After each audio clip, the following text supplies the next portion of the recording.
Bom dia a todos. Espero que todos estejam mais despertos depois desse período do intervalo.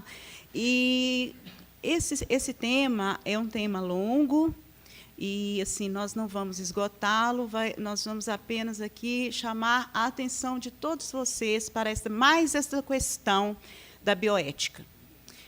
Como o Jorge bem colocou, a forma contundente de como o nosso cotidiano é invadido, como o nosso pensamento é invadido, do ponto de vista de formação de opinião, por aquilo que existe uma minoria que dita as normas para a sociedade.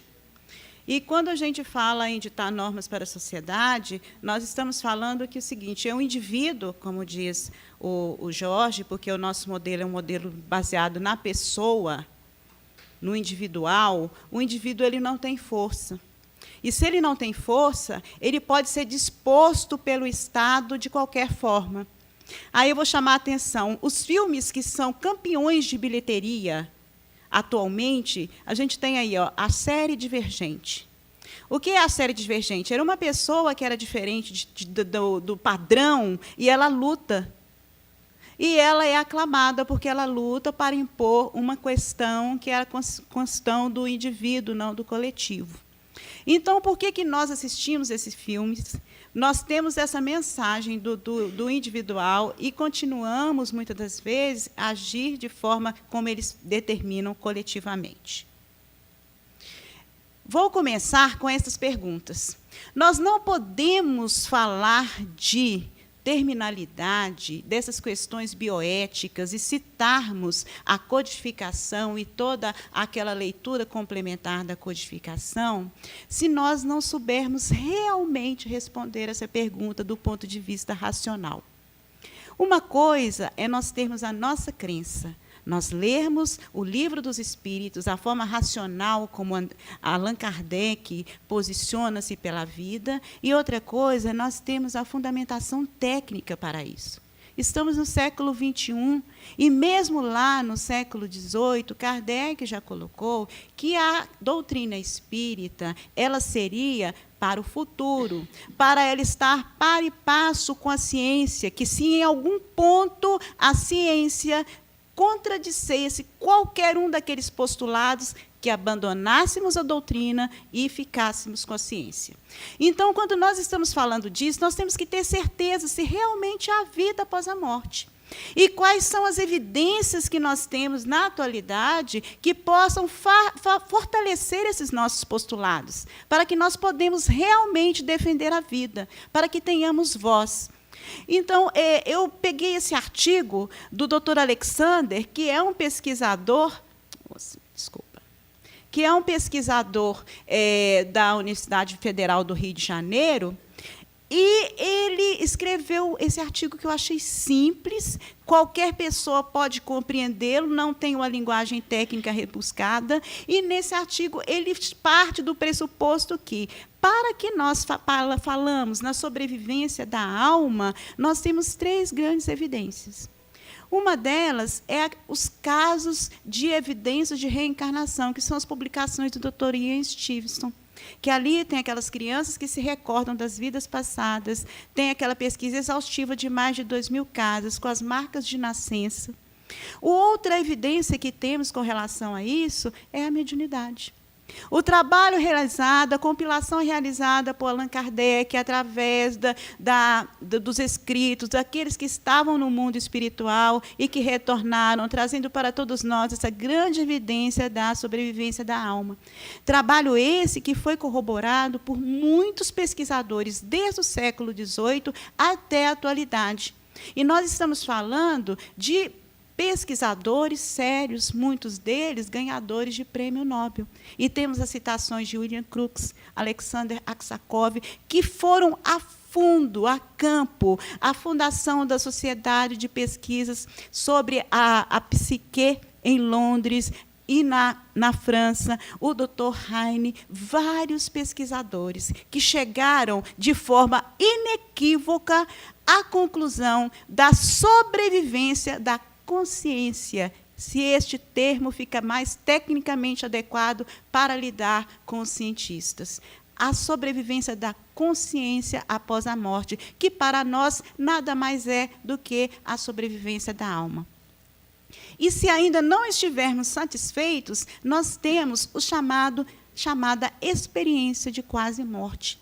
Pesquisadores foram a campo desde a década de 70 e chegaram a este fenômeno da sobrevivência da consciência em pessoas, em situações em que era inequivocamente indiscutível a presença do cérebro a comandar.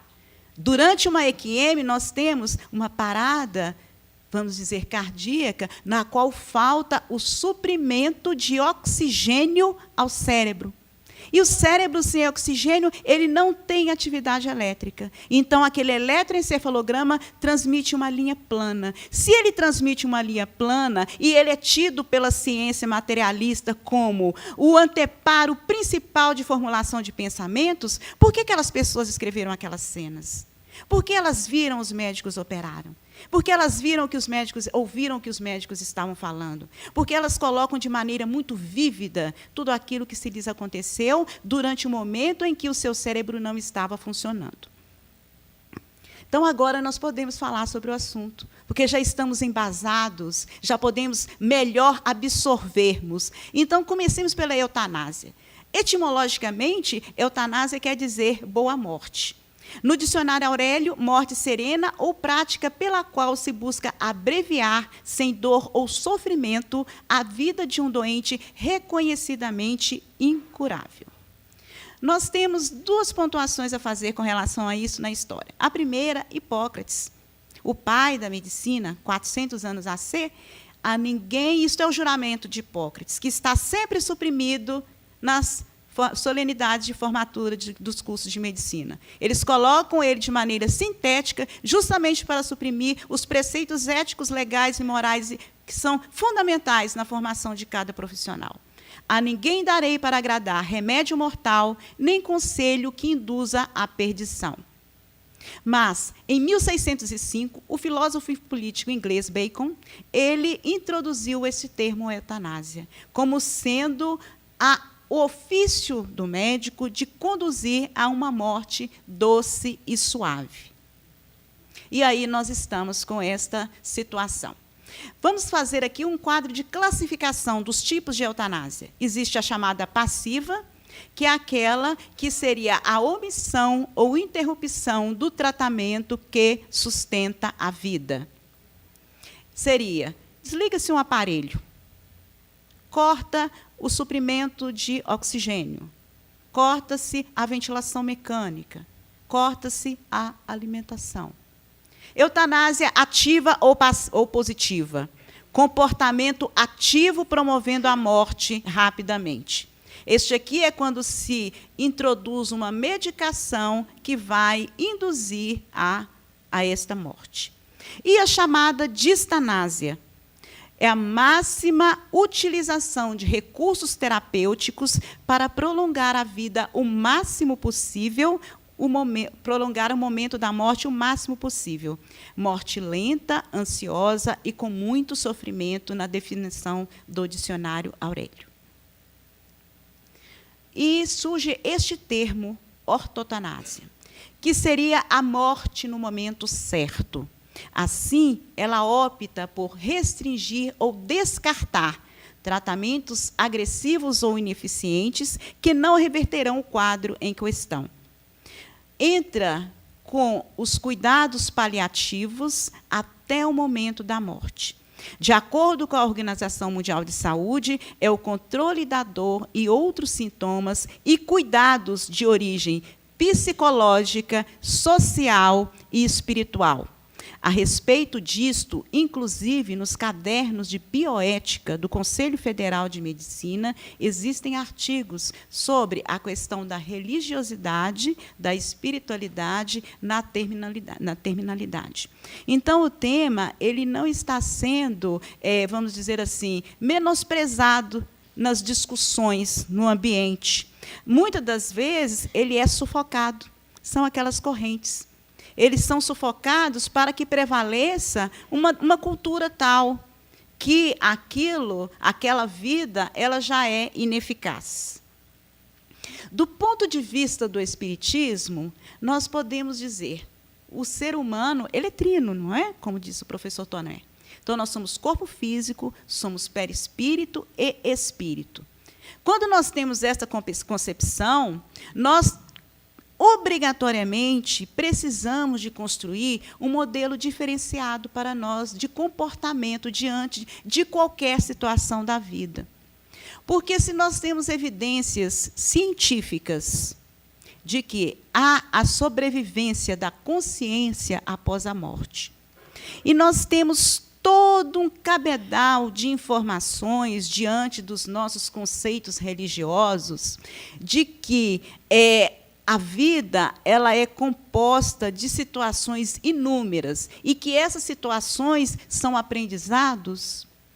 E quando nós temos o momento daquela falência, eu gostaria que cada um pensasse em si em estado de coma. Qual é o nosso preparo para estar nessa situação? Acho que nenhum de nós nunca pensou nisso. E eu falo isso porque, como médica, quando eu entro no hospital e eu vejo o paciente numa situação dessa, mas me dá uma angústia tão grande. Olha, é espírita, né, que está ali fazendo palestra, que lê Kardec, não deixo de sentir angústia, porque é angustiante. Então, como que o parente despreparado, como que o médico profissional, o enfermeiro, o fisioterapeuta, o enfermeiro despreparado vai lidar com isso? Se eu, que teria a condição melhor, muitas das vezes, eu não fico ansiando pela eutanásia, mas aquele assunto ainda me traz um desconforto, ainda me traz uma dor. É para que nós tenhamos a atenção de que, mesmo sabendo que nós somos seres imortais, somos espíritos imortais, nós ainda não trabalhamos a nossa espiritualidade. Porque agora está tudo bem, mas a gente não pensa que amanhã nós podemos sermos vítimas de um AVC, podemos sofrer um acidente e, a partir daí, termos várias sequelas. A gente tem que pensar nessa possibilidade. Porque a vida por um fio é isso. Agora eu estou aqui, mas eu não sei daqui a uma hora o que está destinado para mim nessa encarnação. Nenhum de nós sabe. E a gente precisa de saber que esta pessoa que está aqui agora, cada um de nós, precisa de ser o mesmo em qualquer situação. Porque nós somos filhos de Deus, e o patrimônio do Pai é de esperança, é de vida. Então, a nossa mensagem é vida. Nós respiramos, isto é vida. Nós olhamos a natureza, é vida. Como disse o professor Tomé, a pedra é uma manifestação da vida. Porque o cristal, ele dá luz, ele dá beleza. Aquela pedra, ela transmite a sensação de força. Então, isso tudo são características da vida. São virtudes de treinamento do ser imortal. No Livro dos Espíritos, na pergunta 953, quando uma pessoa vê diante de si uma morte inevitável e terrível, será culpada de abreviar por alguns instantes os seus sofrimentos, apressando voluntariamente a morte? Sempre se é culpado por não aguardar o termo fixado por Deus para a existência. Aliás, quem de nós pode saber se esse tempo já chegou? Apesar das aparências. E se de repente não aparece algo que possa ser a situação que vai nos salvar? E a gente tem o caso citado na Revista Espírita, me desculpa, agora eu não lembro o nome, mas é de um médico cuja filha estava com difteria, e naquela época ainda não existia o tratamento. E ele optou pela eutanásia. E no velório da filha, ele recebe a notícia que tinha sido descoberto já algum tratamento, alguma vacina, algo que seria o paliativo para aquele caso. Então, assim, nós não temos a ciência do que está para nós. Aquele mal para nós pode ser, no momento, um mal, uma agressão, um momento de dor, mas é a preparação para o momento mais glorioso. E a gente costuma muito ler capítulo 5 do Evangelho segundo o Espiritismo, Bem-aventurados os aflitos, que fala sobre o bem e mal sofrer. Mas, quando a gente está sofrendo, a gente esquece que a gente leu aquele negócio, não é verdade? Porque o que vale mais é o quê? É o nosso ego, é o nosso personalismo. Eu tenho que estar bem, eu tenho que ter qualidade de vida. E desde quando qualidade de vida é eu estar andando por aí fazendo um monte de besteira? Às vezes eu tenho que estar mesmo trancadinha em um leito para refletir, não fazer coisas piores. A qualidade de vida é qualidade de vida eterna, não é a qualidade de vida momentânea, quando nós temos tão bem detalhado na nossa sociedade hedonista. No Evangelho segundo o Espiritismo, no capítulo 5 mesmo, item 28, olha como é que os espíritos são sagazes. Porque não existe pergunta em nenhum capítulo de Evangelho segundo o Espiritismo, mas dos aflitos tem. Por quê? Que, inclusive, também é o maior capítulo do Evangelho. Porque as nossas questões principais estão ali. Nós temos dificuldade para lidar com a dor. Então, eles capricharam naquele capítulo. E ali tem uma pergunta específica sobre a eutanásia. Então, os termos éticos que os espíritos colocaram como importantes para que fossem trabalhados para a humanidade, que estivesse contido naquele código ético-moral, que é o Livro dos Espíritos e o Evangelho, estão explícitos. Aí nós temos, das perguntas 250 até 300, que nós temos o nosso Código de Bioética Espírita, em o Livro dos Espíritos, que está falando sobre o aborto, sobre a questão de... Ali está tudo embutido, clonagem, células-tronco, está tudo ali.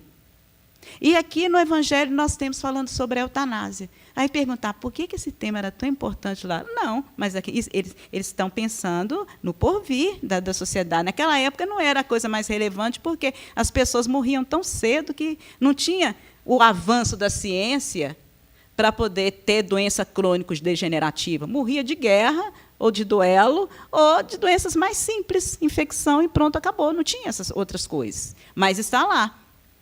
Que aí, a resposta dos espíritos são perguntas, né? Quem tem o direito de prejulgar os desígnios de Deus? Pode ele, no último instante, tirá-lo do bordo do fosso? A ciência jamais se enganou nas suas previsões? Ocorre no último suspiro que o agonizante recobra a sua consciência e aí ele faz reflexões importantes. Todo mundo já deve ter tido um parente, um familiar, ou então um amigo em estado de doença mais avançada. Há algum tempo, as pessoas agonizavam em casa. Infelizmente, está cada vez mais raro. E aí, todo mundo comenta a melhora da morte. Aquela pessoa que estava péssima, ela dá uma acordadinha, a família toda chega perto, aí ele pega e conversa com chega um filho que aquele pai tinha tido uma briga, uma situação meio... Aí esse filho chega no momento exato, aí ele conversa, reconcilia, despede da família, aí no dia seguinte vai embora.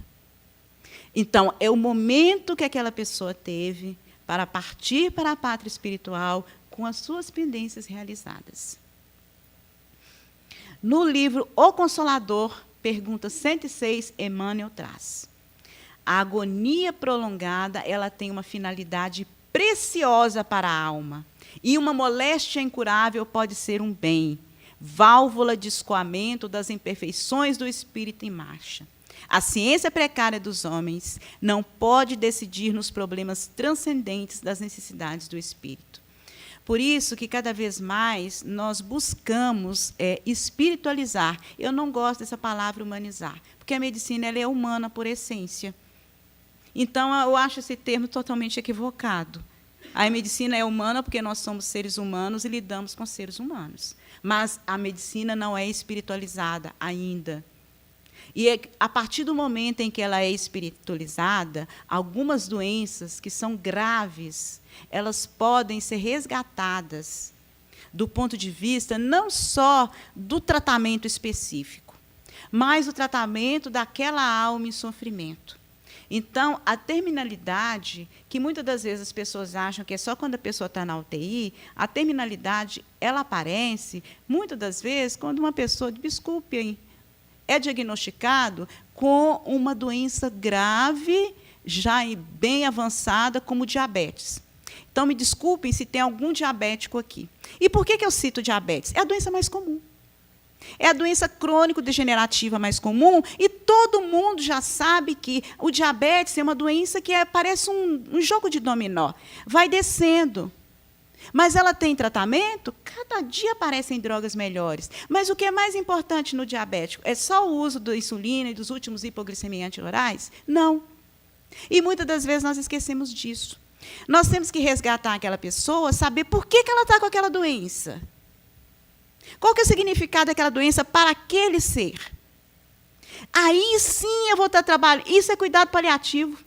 Porque o conceito de cuidado paliativo é equivocado para muitas pessoas. Não é quando a pessoa está quase morrendo, não, ali a gente tem que cuidar, é diferente. Mas o cuidado paliativo começa no momento em que se diagnostica uma doença que tem uma curva que pode levar aquela pessoa à morte.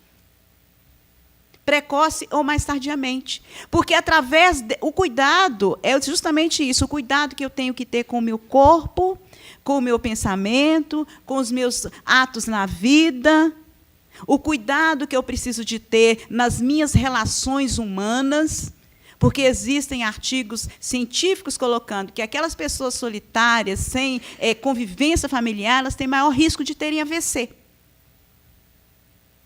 Então, não basta só tomar remédio, está tudo em dia nas taxas. Existem outros fatores. Então, os cuidados começam aí. Há necessidade de ter esse olhar. Aquele que tem uma insuficiência cardíaca grave precisa de cuidados paliativos, não é só o canceroso. Porque todo mundo, quando fala cuidados paliativos, pensa em quê? Câncer. Mas não é só para o câncer. Existem várias doenças. O paciente renal crônico. Porque carregam uma dor que muitos de nós não têm a condição de avaliar. É muito duro a pessoa ter uma doença grave, que ela está restrita de comer aquilo que é o mais gostoso. Não é ruim a pessoa chegar numa mesa e não pode comer um engrossado de milho? Eu acho dramático. É péssimo, gente. Eu estou falando, gente, na terra a gente fala o que é da terra, né? Na minha terra já seria um torresminho, que eu sou mineira. Então, é difícil. Não é difícil? Então, a pessoa, para ela se submeter a essa disciplina, ela tem que estar com uma firmeza muito grande, um amparo psicológico muito grande. Senão ela faz aquilo. Quem nunca teve uma tia, uma pessoa mais distante da família, que tem um problema desses, aí o prato, no fundo, está lá o torresmo, aquela carne gorda, e em cima coloca as folhinhas de alface. Então, ela passa com aquele prato lindo, mas está tudo lá guardado embaixo. O que é isso? É a dor que aquela pessoa carrega. Às vezes a pessoa pensa, é indisciplina. Gente, é também, mas nos coloquemos no lugar do outro. É difícil. É muito difícil nós abrirmos concessões. Nós ainda não estamos trabalhados o suficientemente assim, no cerne para abrirmos concessões a respeito de coisas que nós gostamos. Aí eu trouxe duas passagens na obra de André Luiz que são muito significativas com relação à eutanásia. Uma delas está no livro Nosso Lar, é o capítulo 30, chama Herança e Eutanásia. Quando André Luiz está lá nas câmaras de retificação, fazendo lá aquele plantão de pronto-socorro, né? Aí eu lembro assim, quantos plantões nós, profissionais de saúde, damos e recebemos casos tão dramáticos, e muitas das vezes, no afã de termos aquela situação, de estarmos ali, tendo que cuidar da doença, nós não paramos para prestar atenção na dor daquele que chega até nós. É muito interessante, porque ali André Luiz estava preso justamente o quê? A dor. Porque ele já era um médico da terra, já cuidou do orgânico, agora ele estava aprendendo a cuidar da alma. E ali tinha um senhor, que era o pai de uma trabalhadora das colônias, que é a Paulina, e esse senhor ele foi eutanasiado pelo próprio filho, que era médico. Porque queria herança, ele já estava agonizando, e o filho, sem nenhuma noção de espiritualidade, eutanasiou o próprio pai. E ele estava extremamente desarvorado, porque ele não tinha conseguido perdoar o filho.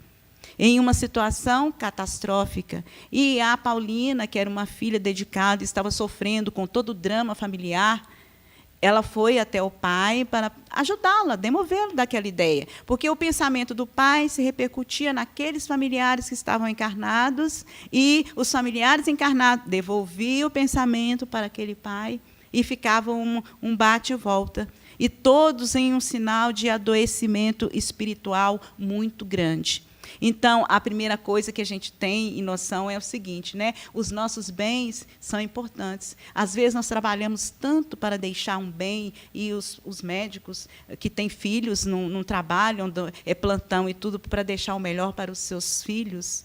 Mas a gente precisa de fazer essa pergunta. Nós não vamos deixar os nossos familiares, aqueles que dependem de nós para fornecer o sustento, numa situação calamitosa, mas até quando nós devemos esforçar demais para dar para eles o material, quando o mais importante é o nosso amor, a nossa presença física, os nossos ensinamentos, para que eles tenham realmente a competência de filhos imortais que são.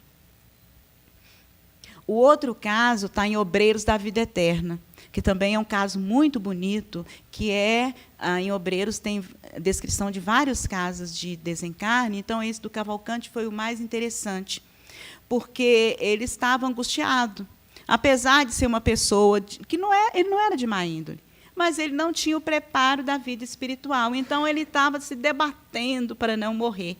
E a equipe espiritual tentando auxiliá-lo através dos passes para desligar todos aqueles nozinhos que prendem o perispírito ao corpo físico, mas ele, pela vontade dele de ficar permanecido, pelo apego ao bem material que é o corpo, ele não conseguia se desprender. E olha que esse trabalhador, veja bem que exemplo para nós, né? Ele era uma pessoa que ele trabalhava, ele praticava a caridade, tanto é que ele se desarmonizou com a família justamente por causa do seu segmento religioso. Interessante, né? Muitos de nós espíritas também, às vezes, nós apartamos da nossa família porque eles não pensam como nós, porque nós precisamos de fazer aquele trabalho, mas nós não trabalhamos o mais importante, que essa lição de Cavalcante ficou muito forte. Ele era caridoso, ele seguiu os preceitos de Deus, mas ele não seguiu o preceito maior para ele, que era o desapego. Ele tinha um apego ao seu corpo físico. Ele não aprendeu que aquele corpo era um empréstimo que ele tinha que largar. E isso é que provocou toda a sua desdita. Porque aí o Esculápio, também ignorante das leis de Deus, promoveu a eutanásia. E, ao promover a eutanásia, o que aconteceu? A equipe espiritual não pôde fazer o desligamento, porque o medicamento foi tanto em corpo físico quanto em espírito. Então, o espírito ficou colado ao corpo físico. Então, não existe... o remédio, ele nunca é para o corpo. André Luiz cita isto, Entre a Terra e o Céu. Ele fala que o medicamento ele tem um componente perispiritual. E esse componente perispiritual do medicamento é o que vai fazer, muitas das vezes, a atuação em corpo perispiritual. Por isso que a homeopatia funciona, gente.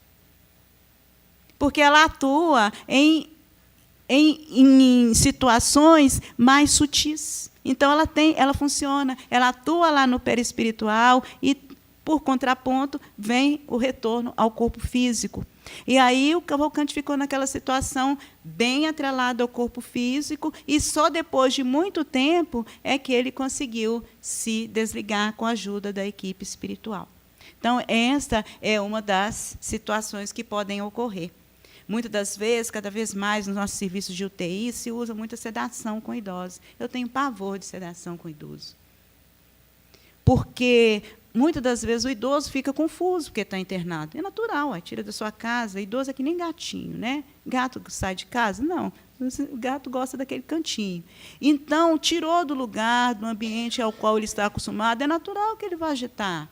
Então, às vezes, as doses muito altas de sedativos pode promover algum malefício, sem o objetivo de promover o malefício.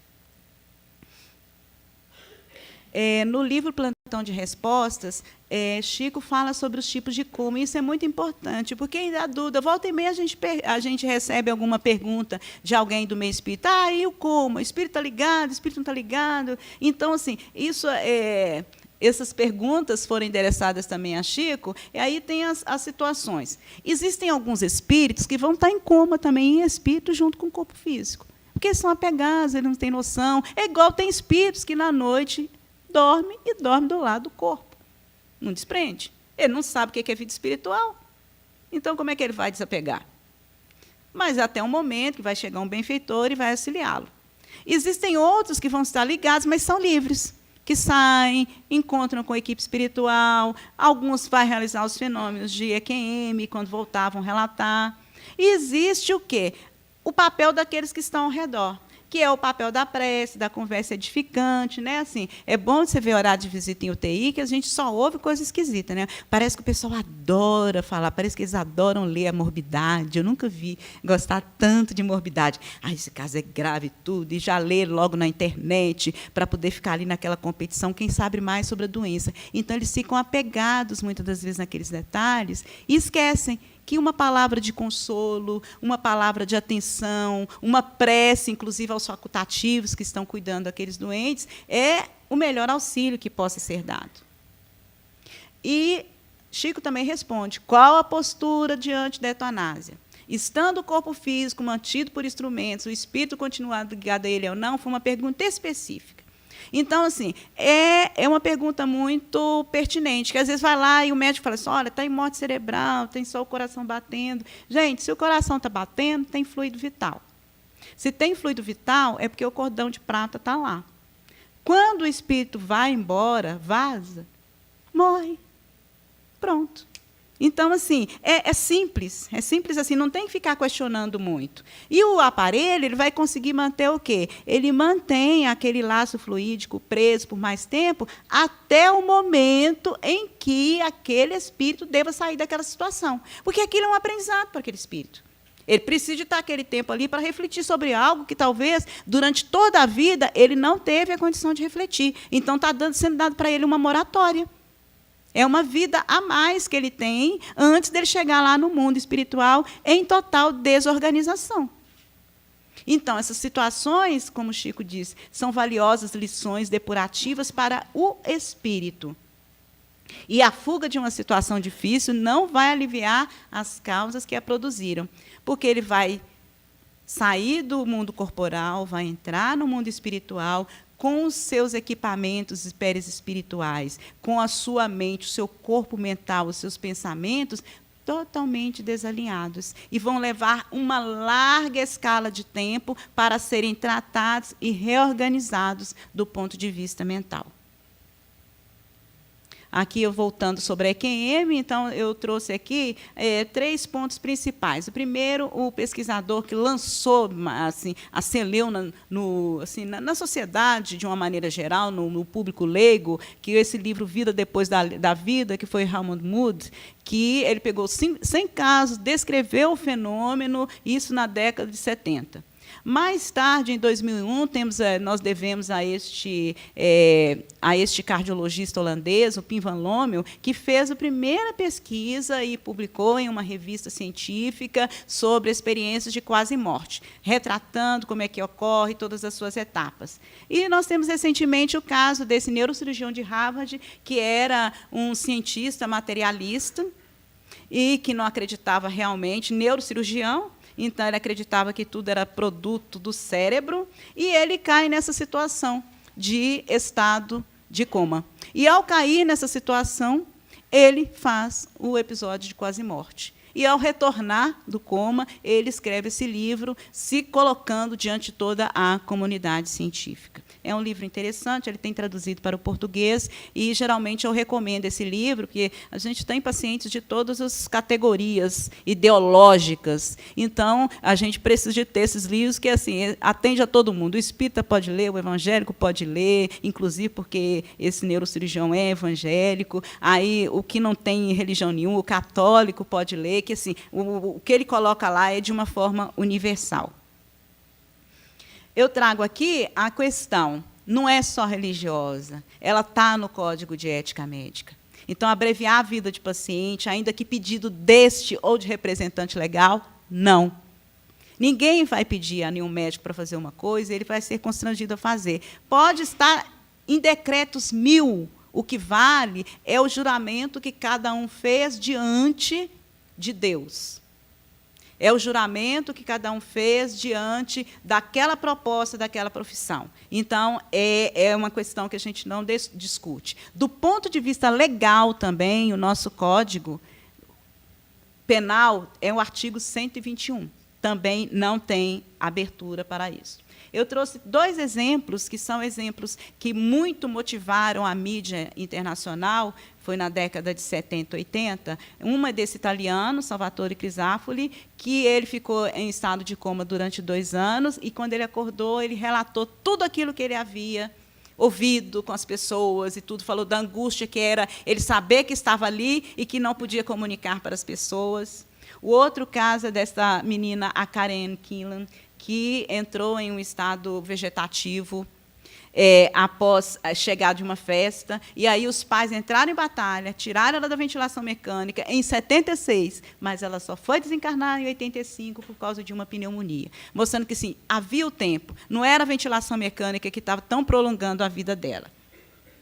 E eu trouxe 2 exemplos da mídia, que a mídia sempre tem um caso nesse sentido. Agora, esse aqui, O Menino de Ouro, Mar Adentro, eles são contundentes, porque foram filmes que foram à concorrência ao Oscar, para ver como que o tema é colocado, e o tema é colocado de uma maneira tal que as pessoas se sensibilizam pró-eutanásia, pró-realização deste ato. E eu vou falar sobre o testamento vital. O testamento vital é uma coisa que está em moda. E, olha, pasme, eu já vi espíritas falando em testamento vital. Mas o que é o testamento vital, gente? Olha, pelo que está falando, né, os escritos, o testamento vital é uma pessoa, eu hoje, em pleno gozo, eu passo e escrevo lá: se eu tiver uma doença que seja terminal, eu não quero passar por tal e tal procedimento. Isso já está no Código de Ética Médica. Não precisa. Agora, tem umas brechas que é o seguinte: incurável ou terminal. Doente terminal é uma coisa. É aquele que chegou, está com uma doença e eu tenho 3 meses de vida. É uma coisa. Incurável tem desde a hipertensão arterial, que eu não conheço ainda a cura para a hipertensão arterial, ao câncer. Então, olha a brecha. Então, eu posso, diante de qualquer situação, deixar isso escrito. Agora, isso não é para ser acatado. Então, o testamento vital, antes de mais nada, é um grande atestado até que ponto chegou o nosso hedonismo. Até que ponto nós não temos a mínima noção de acatar e respeitar aquilo que são os desígnios para nós. Nós não podemos sofrer um tiquinho. Agora, é muito triste, por isso é que eu falei que eu sinto mal-estar quando eu vejo um paciente em um estado de coma. Imaginar que você está naquela cama, que as pessoas estão te manipulando, estão te dando banho, etc., você está exposto. É triste, mas isso faz parte da vida, porque aquele corpo não me pertence. Não me pertence, ele é um empréstimo. O que importa é o que está ali, presente ao lado. Aquilo, sim, é o patrimônio. Nós precisamos de ter o nosso foco nessa situação. Então, de uma forma geral, pelo paradigma médico-espírita, o testamento vital, nós não endossamos esse tipo de proposta. O que é morrer dignamente, então? É morrer sem dor, ou seja, com analgesia, sem sofrimento e na hora certa, na presença de uma pessoa de estima, ou familiar, um amigo. Morrer onde queira morrer, com a sua família, por exemplo. Com apoio psicológico ou religioso, não ser abandonado e participar, tanto quanto possível, das decisões. Assim, eu quero ir com o respirador para a minha casa, eu quero ficar com fulano.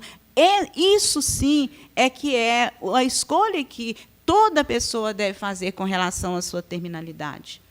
Trago o exemplo da doutora Elizabeth Kubler-Ross, foi uma psiquiatra, que ela lidou, mais do que tudo, com a terminalidade. E, nos seus livros, ela coloca que ela ensinava os pacientes a fazer a transição. Então, esse é o papel da medicina, esse é o papel da enfermagem, da fisioterapia, de qualquer área da saúde. É o papel de estar ao lado do seu paciente no momento da transição. Então, as cartas da AME Brasil é o que eu já acabei de falar. Carta de princípios da AME Brasil. Então, contrariedade a esses processos de eutanásia e de estanásia, porque nós temos a encarnação como uma necessidade para a evolução espiritual, e ela deve ser preservada do começo até o fim, porque é um contínuo. Se eu estou lutando a favor do início da vida, eu tenho que lutar a favor da vida no seu tempo certo, é do começo ao fim. A morte natural é que é aquela endossada por todos nós. O suicídio assistido, que é aquela técnica no qual a pessoa contrata um profissional para fazer nela uma injeção letal. E essa injeção, ela pode ser o seguinte: hoje eu fiz uma programação genética e descobri que eu vou ter ela, esclerose lateral amiotrófica, e eu decido fazer o suicídio assistido para não ter a doença. Isso pode acontecer, e isso está acontecendo na Europa. As pessoas ainda em fase para não dar trabalho. A justificativa é essa: eu não quero dar trabalho aos outros. E o que é mais importante é o preparo da comunidade, da área de saúde, para lidar com a morte, porque a morte é inevitável, ela faz parte, a gente sabe que vai acontecer. E, muitas das vezes, a gente foge desse paciente terminal porque não dá conta de lidar com a situação, e não conversa com o familiar, não orienta. Foge de dar explicações, porque acha que terminou a partir do momento em que a parte técnica, as medicações, pararam de fazer efeito naquela determinada doença. E eu finalizo aqui com este texto que eu achei na Revista Espírita de 2006, da doutora Marlene, no qual ela fala que nós estamos no apogeu da era materialista e hedonista na face da Terra. O corpo é visto como uma coisa que se pode descartar quando não mais apresenta a propalada qualidade de vida. Comumente associada pelos materialistas à juventude, aos gozos da liberdade e do movimento, e do pleno funcionamento das faculdades mentais. Como se o ser humano fosse um boneco que não devesse passar para outros tipos de experiências, como da decrepitude física e mental. O modelo personalista espírita considera a vida um direito natural, inalienável. Quanto mais estuda os fenômenos da natureza, mais convence-se de que a vida resulta de um primor de planejamento, e mais se curva ante o poder do grande programador, Deus, a sublime consciência do universo. Com base na fé raciocinada, o médico espírita tem certeza de que a eutanásia é um gesto de insubordinação, rebeldia da criatura perante o seu Criador, e que, no devido tempo, responderá por ela, assim como os demais envolvidos. Que Jesus nos livre de semelhante crime em nossa Constituição. Aí eu deixo para vocês aqui a lembrança maravilhosa desse quadro de Pablo Picasso, que mostra ciência e caridade. Então, sempre a ciência ela deve andar ao lado da caridade, para que nós tenhamos a melhor decisão, em alguns casos que podem se parecer muito difíceis para aqueles aos quais estão nas nossas mãos para receberem os cuidados, os seus familiares e toda a equipe que conosco trabalha. Agradeço a todos pela oportunidade de estar aqui, a Ana Paula, que me convidou, aos amigos da AME Goiânia, a todos aqueles que sempre me acolhem com muito carinho aqui, todas as vezes que eu venho aqui em Goiânia, e a vocês, que realmente estão de parabéns por estarem interessados num tema desse, que serão os propagadores disto aí afora. Obrigada.